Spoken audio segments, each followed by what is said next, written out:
भोपाल से बड़ी खबर है, जहां मासूम से दुष्कर्म मामले में पुलिस को एक बड़ी सफलता मिली है। पुलिस ने आरोपी सलमान को गांधीनगर से गिरफ्तार कर लिया है। गौहरगंज से जंगल के रास्ते भोपाल आरोपी सलमान पहुंचा था। नशे में किराए का मकान आरोपी खोज रहा था। घटना के बाद 2 दिन तक गौहरगंज में ही आरोपी छिपा हुआ था। सोशल मीडिया पर चल रहे फोटो के आधार पर लोगों ने पकड़ा है। साथ फोन लाइन पर जुड़ा है नवीन। ये बड़ी खबर निकलकर सामने आ रही कि मासूम से दुष्कर्म मामले में पुलिस को सफलता मिली है, आरोपी सलमान पकड़ा गया है। क्या अपडेट इस पूरी खबर पर?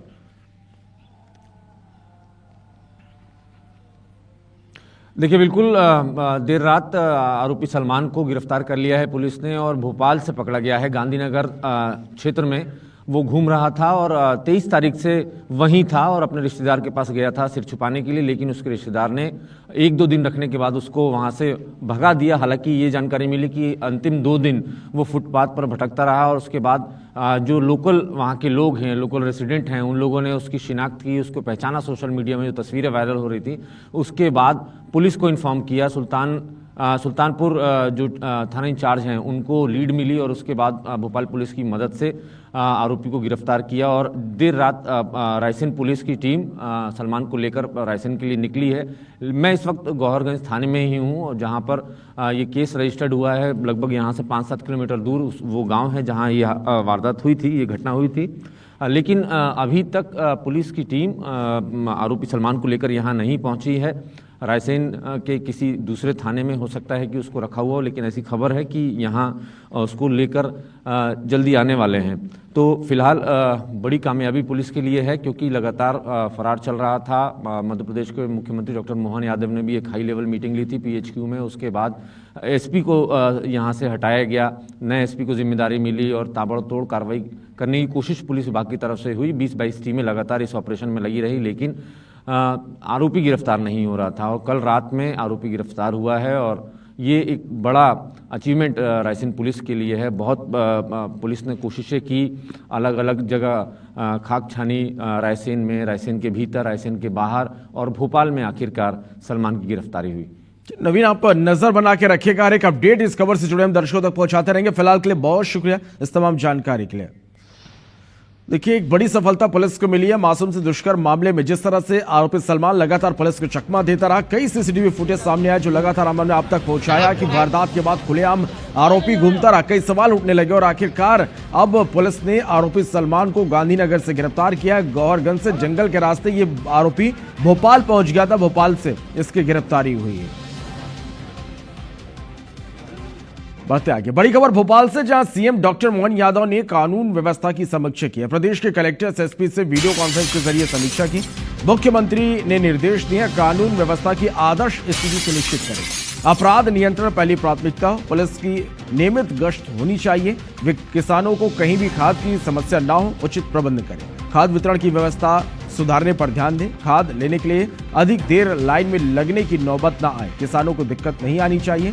गांव से शहरों में केंद्रों में खाद खरीदने आए किसानों के लिए भी शीतकाल से बचाव के आवश्यक उपाय करें। जिलों में ठंड से बचाव के लिए जनता के लिए व्यवस्थाएं बनाएं। तो सीएम डॉक्टर मोहन यादव ने कानून व्यवस्था की समीक्षा बैठक की है। प्रदेश के कलेक्टर एसपी से वीडियो कॉन्फ्रेंस के जरिए उन्होंने समीक्षा की है। मुख्यमंत्री ने इस दौरान निर्देश दिए कि कानून व्यवस्था की आदर्श स्थिति सुनिश्चित करें। अपराध नियंत्रण पहली प्राथमिकता हो, पुलिस की नियमित गश्त होनी चाहिए। किसानों को कहीं भी खाद की समस्या ना हो और इसके लिए उचित प्रबंध करें। खाद वितरण की व्यवस्था सुधारने पर ध्यान दें। खाद लेने के लिए अधिक देर लाइन में लगने की नौबत ना आए। बढ़ते आगे, बड़ी खबर छत्तीसगढ़ के दौरे पर है केंद्रीय गृह मंत्री अमित शाह। देर रात अमित शाह रायपुर पहुंचे हैं। DGP IG कॉन्फ्रेंस में का उद्घाटन अमित शाह करेंगे। 28 से 30 नवंबर तक 60वीं all India DG IG conference होना है। तो ये बड़ी खबर है, छत्तीसगढ़ के दौरे पर पहुंच चुके हैं केंद्रीय गृह मंत्री अमित शाह। कल देर रात अमित शाह रायपुर पहुंचे। DGP IG कॉन्फ्रेंस के उद्घाटन में आज शामिल होंगे। 28 से 30 नवंबर तक 60वीं all India DG IG conference का आयोजन राजधानी रायपुर में किया जाएगा। ये काफिले की तस्वीर भी आप देख पा रहे हैं। देर रात केंद्रीय गृह मंत्री अमित शाह रायपुर पहुंच चुके हैं। देर रात अमित शाह रायपुर पहुंचे। आपको बता दें कि प्रधानमंत्री नरेंद्र मोदी भी इस कॉन्फ्रेंस में शामिल होंगे। डीजीपी आईजी कॉन्फ्रेंस के उद्घाटन में आज केंद्रीय गृह मंत्री अमित शाह शामिल होंगे। 28 से 30 नवंबर तक 60वीं ऑल इंडिया डीजीआईजी कॉन्फ्रेंस का आयोजन, इसके तमाम व्यवस्थाएं पूरी कर ली गई। हरदा से बड़ी खबर है, जहां बैटरी की दुकान में भीषण आग लग गई। तेजी से आग फैलती चली गई, दुकान जलकर खाक हो गया। शॉर्ट सर्किट से आग लगने की आशंका जताई जा रही है। आगजनी में करीब 15 लाख रुपए का नुकसान हुआ। फायर ब्रिगेड ने आग पर काबू पाया। तो ये बड़ी खबर है हरदा से, जहां बैटरी दुकान में भीषण आग लग गई। तेजी से आग फैलती चली गई, दुकान का सारा सामान जलकर खाक हो गया। शॉर्ट सर्किट से आग लगने की आशंका जताई जा रही है। आगजनी में करीब 15 लाख का नुकसान हुआ है। और इस बीच मुंबई से बड़ी खबर, जहां किस्मत नगर के गोदाम में आग लगा है। फायर ब्रिगेड की गाड़ियां मौके पर मौजूद है। कुर्ला इलाके की ये घटना है। तस्वीर में हम आप तक पहुंचाएंगे मुंबई से। ये बड़ी खबर है, जहां किस्मत नगर के गोदाम में भीषण आग लग गई। फायर ब्रिगेड की गाड़ियां मौके पर मौजूद हैं। तस्वीरें आप देखिए, धुएं का गुबार आपको नजर आ रहा है। भीषण आग यहां पर लगी है। कुर्ला इलाके की ये घटना बताई जा रही है। तो मुंबई से ये बड़ी खबर है, जहां किस्मत नगर के गोदाम में आग लग गई। फायर ब्रिगेड की गाड़ियां मौके पर मौजूद है। कुर्ला इलाके की ये घटना है। तो आग पर काबू पाने की कोशिश लगातार यहाँ पर की जा रही है। आग किन वजह से लगी फिलहाल ये स्पष्ट नहीं हो पाया। मौके पर अफरा तफरी का माहौल है। किस्मत नगर के गोदाम में आग लगी हुई है। फायर ब्रिगेड की गाड़ियां मौके पर मौजूद है। आग पर काबू पाने की कोशिश लगातार की जा रही है। कुर्ला इलाके की ये घटना है। तो देखिए, बड़ी खबर आप तक हम पहुंचा रहे हैं। और ये धुएं का गुबार आप तस्वीरों में देख पा रहे हैं। कुर्ला इलाके की एक गोदाम में भीषण आग लग गई है। किस्मत नगर के गोदाम में ये आग लगी है। फायर ब्रिगेड की गाड़ियां मौके पर मौजूद हैं और जल्द से जल्द आग पर काबू पाने की कोशिश यहां पर की जा रही है। आग किन वजहों से लगी फिलहाल यह स्पष्ट नहीं हो पाया है, लेकिन जिस तरह से तस्वीरों में आप देख सकते हैं कि धुएं का गुबार यहाँ पर नजर आ रहा है। फायर ब्रिगेड की गाड़ियां मौके पर है। लोगों की भारी भीड़ भी लगी हुई है। अफरा तफरी का यहाँ पर माहौल है और किसी तरह जल्द से जल्द इस आग पर काबू पाने की कोशिश यहाँ पर की जा रही है।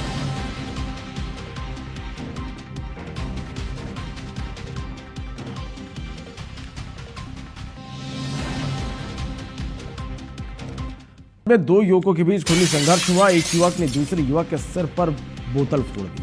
उनसे लथपथ घायल को पुलिस अस्पताल लेकर आई है। खुर्सीपार पुलिस आरोपी की तलाश कर रही है। तो भिलाई से बड़ी खबर है, जहां खुर्सीपार में एक बार फिर गुंडागर्दी की तस्वीरें देखने को मिली। आपसी विवाद में दो युवकों के बीच खूनी संघर्ष हो गया। एक युवक ने दूसरे युवक के सिर पर बोतल फोड़ दी। खून से लथपथ घायल को पुलिस लेकर अस्पताल पहुंची। खुर्सीपार पुलिस आरोपी की तलाश में जुटी हुई है। तो ये बड़ी खबर है भिलाई से, जहां खुर्सीपार में फिर गुंडागर्दी की तस्वीरें सामने आई हैं। आपसी विवाद में युवकों के बीच यहां पर खूनी संघर्ष हुआ। एक युवक ने दूसरे युवक के सिर पर बोतल फोड़ दी। खून से लथपथ घायल को पुलिस अस्पताल लेकर पहुंची। खुर्सीपार पुलिस पूरे मामले की जांच में जुटी हुई है। बड़ी खबर रायपुर से, जहां 1 साल से फरार फर्जी एलआईसी एजेंट को गिरफ्तार किया गया। एजेंट बलबीर सिंह को गोवा से गिरफ्तार कर पुलिस रायपुर लेकर आई है। फर्जी रसीदें बनाकर देने वाला संचालक देवेंद्र सेन भी गिरफ्तार हुआ है। बलबीर सिंह मां के नाम की एजेंसी पर काम करता था। 100 से ज्यादा लोगों के साथ इसने फर्जीवाड़ा किया है। फर्जी एलआईसी रसीद देकर 50 लाख रुपए से ज्यादा की ठगी की है। साल 2023 से ग्राहकों को यह फर्जी रसीदें दे रहा था। सिविल लाइन थाना क्षेत्र में एफआईआर दर्ज थी। तो ये बड़ी खबर है रायपुर से, जहां 1 साल से फरार फर्जी एलआईसी एजेंट को गिरफ्तार किया गया है। एजेंट बलबीर सिंह को गोवा से पुलिस गिरफ्तार कर रायपुर लेकर पहुंची है। फर्जी रसीदें बनाकर देने वाला संचालक देवेंद्र सेन भी गिरफ्तार हुआ। बलबीर सिंह मां के नाम की एजेंसी पर काम करता था। 100 से ज्यादा लोगों के साथ इसने फर्जीवाड़ा किया है। फर्जी एलआईसी रसीद देकर 50 लाख रुपए से ज्यादा की ठगी की है। साल 2023 से ग्राहकों को ये लगातार फर्जी रसीदें देते हुए आ रहा है। सिविल लाइन थाने में एफआईआर दर्ज की गई थी। खबर राजगढ़ से, जहां फरार वारंटी आरोपियों की तलाश में पचोर थाना पुलिस जब अभयपुर गांव पहुंची तो अचानक हालात बिगड़ने लगे। ग्रामीणों और आरोपियों ने पुलिस टीम पर पथराव कर दिया, लाठी डंडों से हमला कर दिया। अचानक हुए इस हमले में आरक्षक अरविंद गोयल और गौरव गुर्जर गंभीर रूप से घायल हो गए। हमले में पुलिस की गाड़ी को भी नुकसान पहुंचा। हंगामे के बीच पुलिस ने मोरसी नामक एक आरोपी को पकड़ लिया, जिसके पास से लगभग 100 ग्राम स्मैक बरामद हुई है, जबकि उसके 2 साथी मौके से भाग निकले। घायल जवानों को अस्पताल में भर्ती कराया गया। पुलिस प्रशासन ने हमलावरों पर सख्त कार्रवाई की बात कही है। से जब पुलिस ने घेराबंदी करी तो अचानक पुलिस के ऊपर वहां पे पड़े हुए पत्थरों से पथराव कर दिया, जिसमें हमारे पचौर थाने के आरक्षक अरविंद गोयल, उनके सिर में चोट आई और एक अन्य आरक्षक भी उसमें घायल हुआ। और जो साथ में ले गए वाहन थे उनके साथ, तो उन वाहनों पर भी उन्होंने पथराव किया, तो उसमें उनको नुकसान पहुंचा, कांच वगैरह उसके जो रहते हैं वो टूट गए। 3 आरोपी हैं इसमें। कौन कौन है इसमें? आरोपी मोर सिंह है जिनको पुलिस ने पकड़ लिया है, और प्रेम सिंह तंवर और बैजनाथ तंवर जो है ये भी खाजली गांव के ही हैं। इन लोग अभी फरार हैं। इनके लिए पुलिस के लिए तलाश टीम निकल चुकी है और तलाश कर रही है। सागर जिले के भीमकुंड के महंत शंकर शरण आचार्य ने गुरुवार सुबह अपने घर पर जहर खाकर आत्महत्या कर ली, जिसके बाद उनके शव को पोस्टमार्टम सागर मेडिकल कॉलेज में कराया गया। परिजनों ने गंभीर आरोप लगाते हुए कहा कि एक महिला सहित 4 लोग महंत के पैसों के लिए ब्लैकमेल कर रहे थे। इन लोगों ने एक गलत वीडियो भेजकर उनसे रकम की मांग की और पैसे न देने पर झूठे मामले में फंसाने की धमकी दी जा रही थी। इस मानसिक दबाव के कारण महंत ने यह कदम उठाया। बहरहाल इस मामले में परिजनों ने मामले की निष्पक्ष जांच और आरोपियों पर सख्त कार्रवाई की मांग की है। थोड़ा प्रकरण चल रहा था और कुछ लोगों ने प्रताड़ित किया, इसलिए अपनी इज्जत सम्मान बचाने की हेतु उन्होंने पॉइजन खा के जान दे दी। ब्राह्मण बेटियों पर विवादित बयान देने वाले वरिष्ठ आईएएस अधिकारी संतोष वर्मा पर एमपी ही नहीं बल्कि अन्य राज्यों में भी कार्रवाई की मांग उठने लगी है। रायपुर में हिंदू संगठनों ने एसपी कार्यालय पहुंचकर एक ज्ञापन सौंपा, जिसमें उन्होंने संतोष वर्मा पर कार्रवाई की मांग की। दुर्ग में भी ब्राह्मण समाज ने एसपी को ज्ञापन सौंपा। साथ ही ब्राह्मण समाज ने यह भी कहा कि जो भी शख्स संतोष वर्मा को लेकर यहां आएगा उसे 1 लाख रुपए दिए जाएंगे और समाज उस अधिकारी को गधे में बैठाकर घुमाएगा।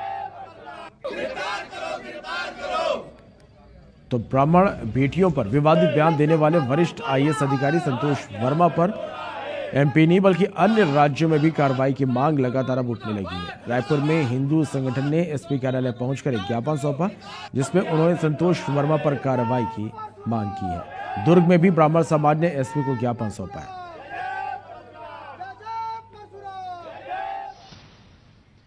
भोपाल से खबर जहां आईएएस संतोष वर्मा के खिलाफ एक बड़ा प्रदर्शन किया गया। ब्राह्मण समाज बड़ा प्रदर्शन करेगा। ब्राह्मण बेटियों पर विवादित बयान को लेकर यह प्रदर्शन किया जाएगा। तो देखिए किस तरह से लगातार इस मुद्दे पर बवाल थमने का नाम नहीं ले रहा। भोपाल से बड़ी खबर जहां आईएएस संतोष वर्मा के खिलाफ एक बड़ा प्रदर्शन होगा। ब्राह्मण समाज यह प्रदर्शन करेगा। ब्राह्मण बेटियों पर विवादित बयान को लेकर यह पूरा आंदोलन होगा।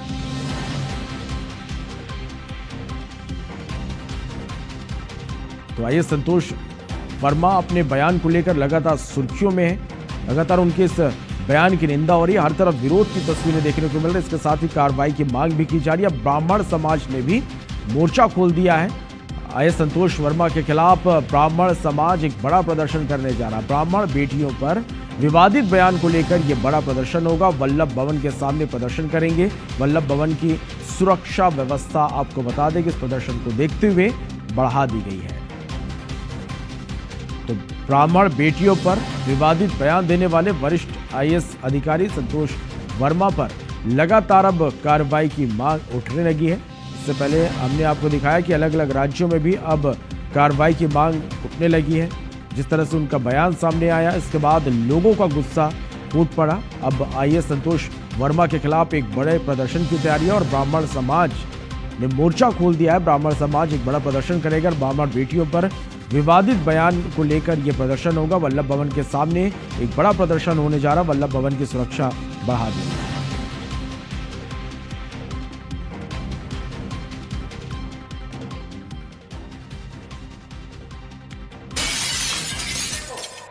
कोई ब्राह्मण अपनी बेटी दान नहीं करते या उससे उसका संबंध नहीं बना। केवल आर्थिक आधार की अगर बात है तो एक परिवार में एक व्यक्ति को आरक्षण मिलना चाहिए, जब तक कि मेरे बेटे। और इस बीच रायसेन से बड़ी खबर है जहां मासूम से दुष्कर्म के आरोपी का शॉर्ट एनकाउंटर हुआ है। पुलिस ने सलमान का शॉर्ट एनकाउंटर किया है। भोजपुर के पास कीरत नगर में शॉर्ट एनकाउंटर हुआ है। आरोपी ने पुलिस की राइफल लेकर भागने की कोशिश की है। पुलिस के रोकने पर भी सलमान नहीं माना। आरोपी सलमान के कमर के नीचे गोली लगी है। यह बड़ी खबर है इस वक्त की रायसेन से, जहां मासूम से दुष्कर्म के आरोपी का शॉर्ट एनकाउंटर हुआ है। पुलिस ने सलमान का शॉर्ट एनकाउंटर किया है। भोजपुर के पास कीरत नगर में एनकाउंटर हुआ है। आरोपी ने पुलिस की राइफल छीनने की कोशिश की और लेकर भागने की कोशिश की थी।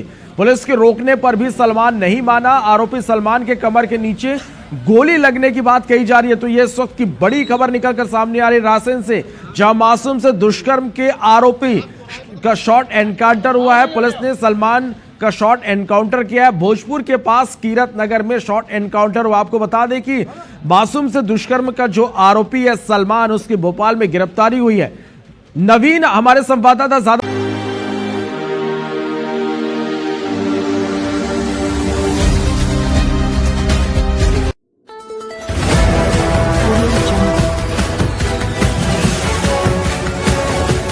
MP लाइव टीवी आपको रखे अपडेट, सच जो हम आपको बताएंगे। ऐसी ही तमाम खबरों से अपडेट रहने के लिए MP live TV news channel को सब्सक्राइब करना ना भूले।